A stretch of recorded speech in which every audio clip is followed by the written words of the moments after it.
comparison.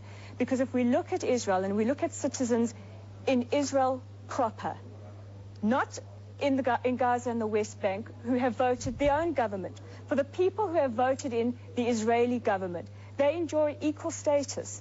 They can study together. They don't have designated park benches, which was a heinous fact in South Africa. They can attend school together. Is it a better form of apartheid? Is that what you're suggesting? It's not a form of apartheid at all. Well, you know, this reminds me of an ex-minister in the Israeli army who criticized a soldier in an Israeli settler-only road for trying to confiscate a Palestinian's car. They were driving accidentally on the road.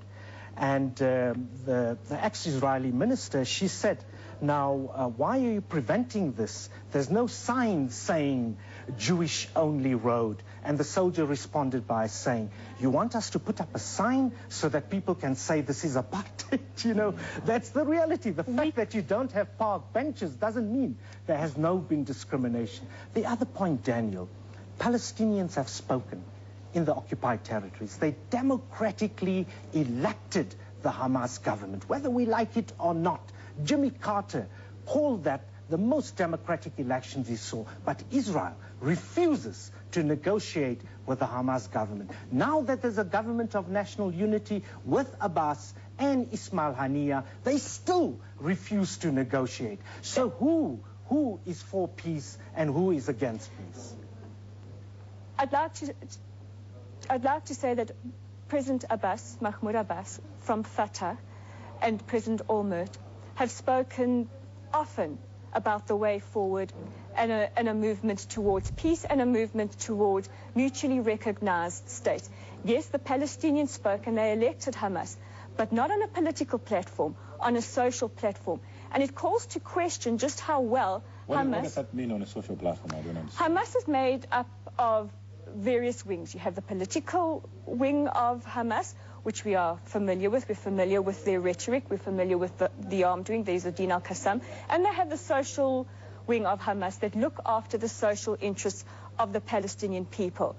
Well, the ANC has many wings, but they were elected. What are you talking about? What is a concern?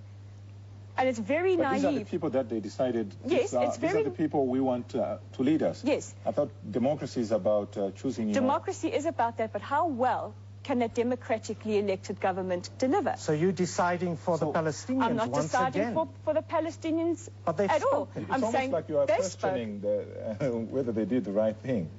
Well, look at the situation in which Palestinians are living.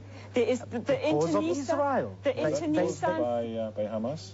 The internecine fighting between Fatah and Hamas is threatening to turn what is already a tinderbox into a civil war. What do you expect? And to put the blame at Israel is not only reprehensible, it is naive.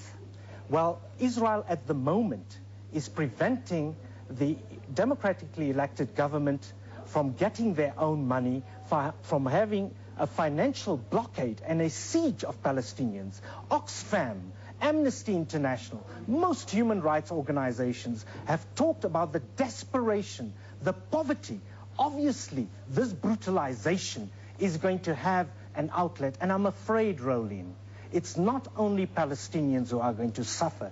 This brutalization and what you are making Palestinians into is going to have an impact not only on Israelis, but also the world. Okay. And that's why, as the world, we have to stand up against this pariah state.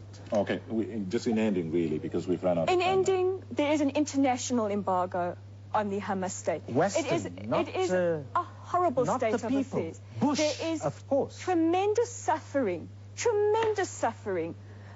in the Palestinian territories. We would like to see because of Zionism. End. And we would like to see the suffering of children in Israel end. This is where our future is at. Okay, the suffering must end, and it looks like they say you don't choose your neighbors, and so it looks like an issue that needs to be solved by both parties. that's what I think really what we saw tonight on that. Yes, there are issues to be discussed, but also there are issues that should come out really, and people should own up to if there are mistakes that are being done, and own up to that, and then move forward. I'm afraid we've run out of time. Mr. Salim Vally, spokesperson of End the Occupation campaign in South Africa. Thank you, sir, for having been my guest. And Roland Marx, researcher, SA Zionist Federation. I know time is always not on our side. A lot of issues that we might have wanted to deal with, but this is an issue that is difficult to deal with only in 26 minutes. But that's where we leave it for this discussion. Coming up, your full weather report from my two guests and myself. Goodbye and good night.